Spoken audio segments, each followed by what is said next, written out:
मैं सुनील तिवारी। सबको मेरा नमस्कार। चलिए आज जानते हैं अस्थमा के बारे में। रोग या दमा भी कहते हैं। यह मुख्यतः फेफड़ों की बीमारी है।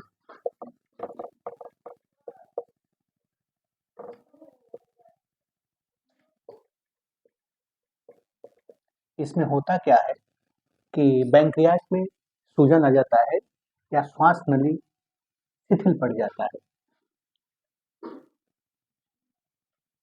इसके कौन कौन से लक्षण हैं, चलिए समझते हैं।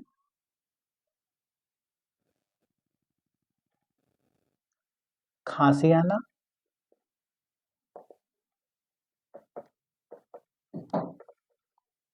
बलगम बनना,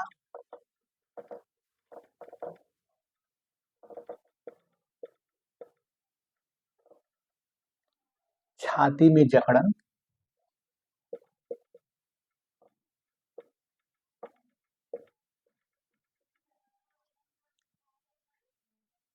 या भारीपन, या सांस फूलना।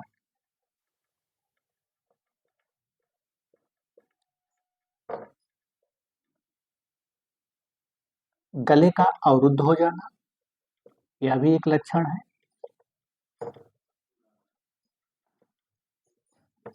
या शुष्क हो जाना।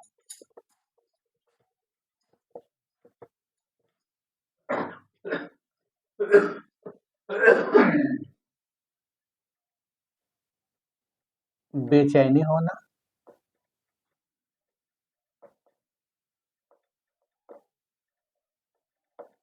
या नाड़ी की गति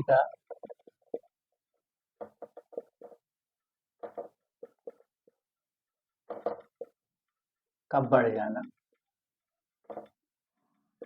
तो श्वास रोग में ये सब लक्षण दिखाई देता है।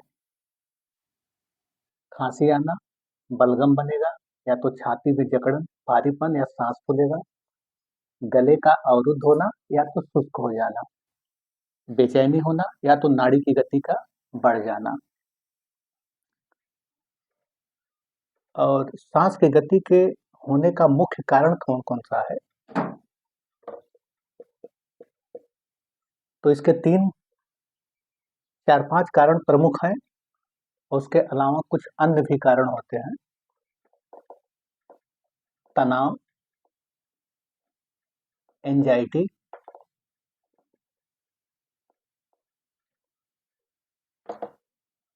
स्मोकिंग,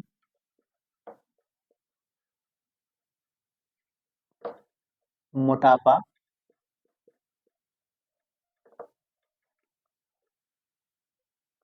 जेनेटिक और bacterial and virus infection.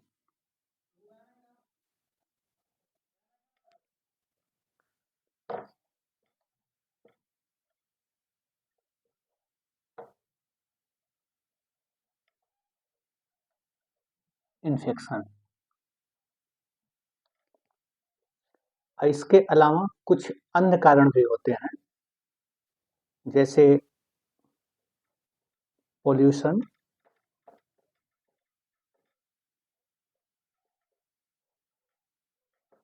Fatty food और डस्ट,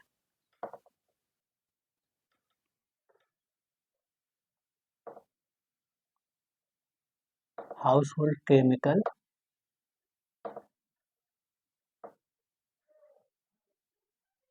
और पेट्स। तो इन सब कारणों से भी सांस वाली समस्या बन जाती है या तो थोड़ा थोड़ा बढ़ने लगता है। और अब चलिए समझते हैं कि दवा के साथ साथ श्वास रोग में डॉक्टर को दिखाना बहुत जरूरी होता है। अपने से कोई दवा नहीं लेना चाहिए, क्योंकि जांच के बाद ही ये तय होता है कि आपकी बीमारी किस स्टेज पर है। तभी दवा लेना चाहिए। लेकिन इसके साथ-साथ कुछ निदान है, उसे दवा लेने पर भी और इस समस्या होने पर भी आप कर सकते हैं। जैसे निदान में कुछ बेसिक निदान है।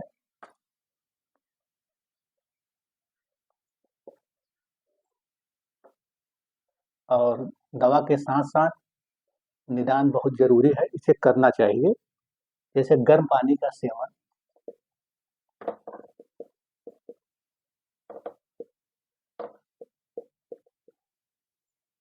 या सांस फूलने पर गर्म पानी का भाप।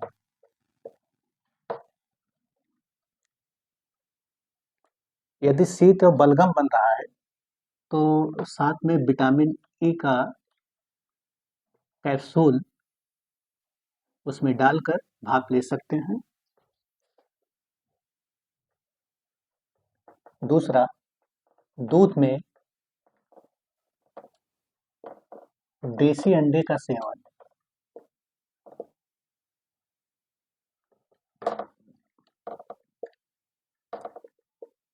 खाने से पहले दूध में देसी अंडे का सेवन इस रोग के लिए बेहतर होता है। तीसरा, बकरी का दूध, ये भी बहुत जरूरी होता है, इससे भी लाभ मिलता है। चौथा, गर्म दूध के साथ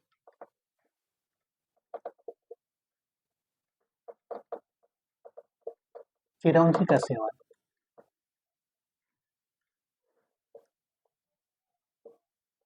खाली पेट गर्म दूध के साथ खाने से पहले चिरौंजी का सेवन दूध के साथ लेने से यह भी लाभकारी होता है। पांचवा,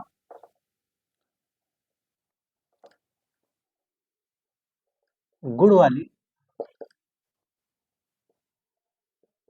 काली चाय में अजवाइन,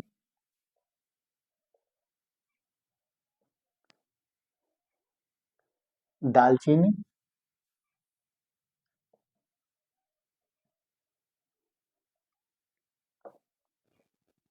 काली मिर्च और आदि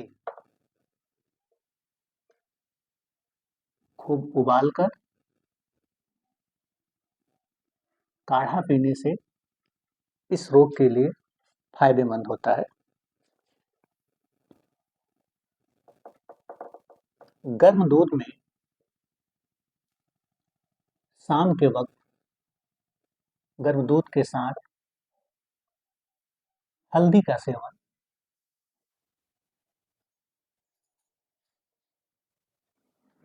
यह भी इस रोग के लिए काफी हितकर होता है। इसके साथ साथ कुछ और निदान है जो कुछ इस तरह से है।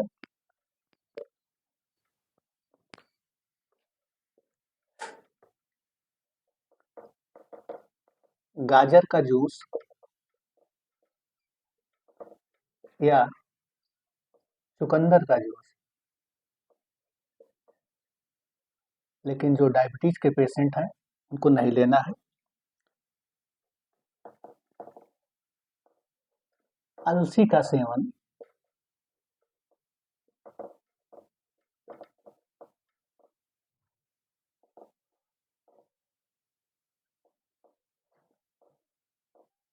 प्याज व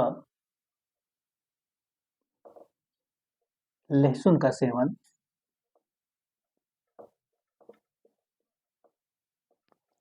और इसके साथ साथ जो मांसाहारी हैं उनके लिए मछली का सेवन इस रोग के लिए फायदेमंद होता है, इसे कर सकते हैं। अब चलिए समझते हैं कि निदान के साथ साथ कौन सा भोजन इसके लिए बेहतर होता है। तो भोजन में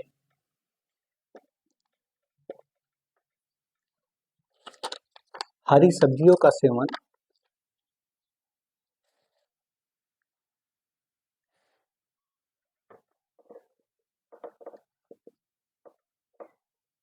हरी सब्जियां जैसे पालक, चौराई और नेनुआ, करेला, ये सब का सेवन कर सकते हैं। दाल में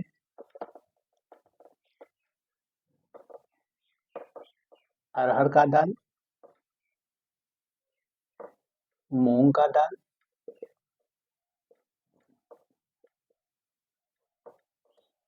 चने का दाल, इसे ले सकते हैं। और आटे में आप गेहूं का रोटी,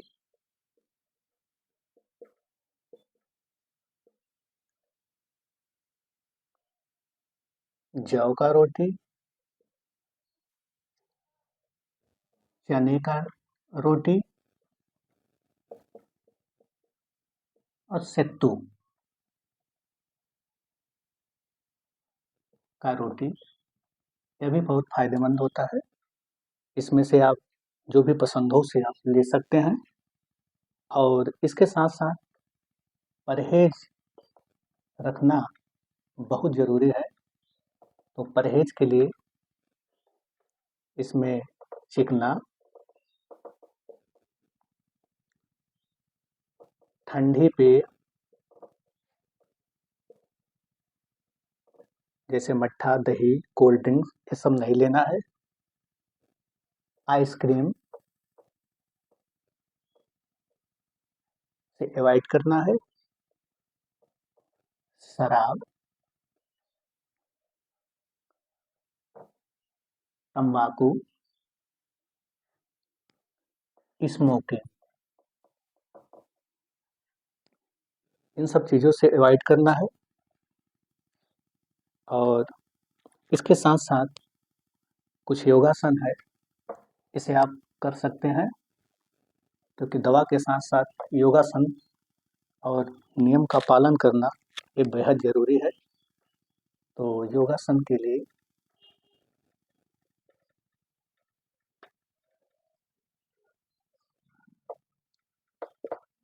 सूर्य नमस्कार,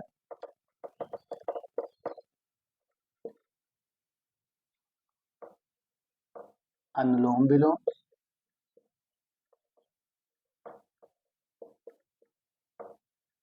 और प्राणायाम, मेडिटेशन,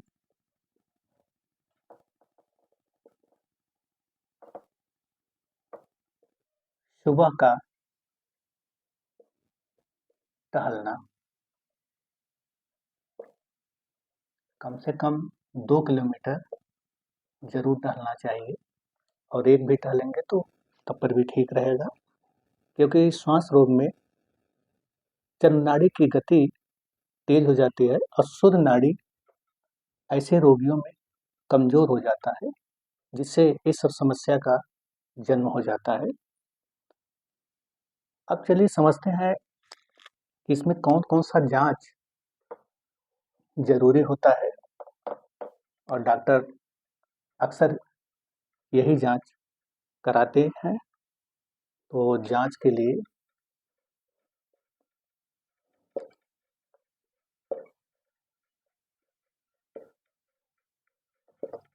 टेस्ट जो है, वो पहला टेस्ट होता है चेस्ट एक्सरे। दूसरा होता है ये बलगम का जांच है, स्पेक्ट्रम कल्चर। ये मुख्यतः बलगम का जांच है। तीसरा एक और जांच होता है सीआरपी भी करा सकते हैं, सीबीसी करा सकते हैं। चौथा, स्पायरोमीटर। स्पायरोमेट्री एक टेस्ट होता है, यह भी डॉक्टर एडवाइस करते हैं। और एक पीक फ्लो।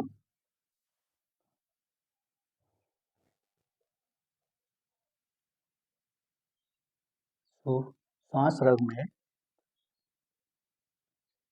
दिक्कत के अनुसार जांच बढ़ भी सकता है, जो आवश्यकता से अधिक जो भी जरूरी होता है वो भी डॉक्टर कराते हैं। उसमें से एक जांच है पीक फ्लो। और छठवें नंबर में एक होता है, विशेष जांच है, लंग्स इन्फेक्शन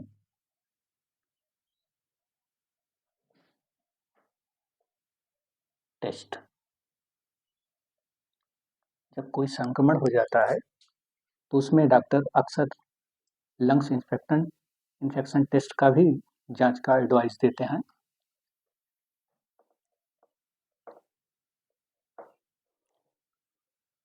एक होता है सीटीएस स्कैन या एमआरआई। और एक होता है ब्रांकोस्कोपी।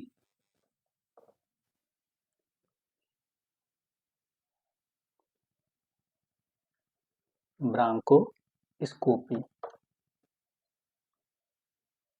तो मुख्यतः ये सब जांच है, डॉक्टर रोग के हिसाब से टेस्ट कराते हैं और तभी पता चल जाता है। नमस्कार।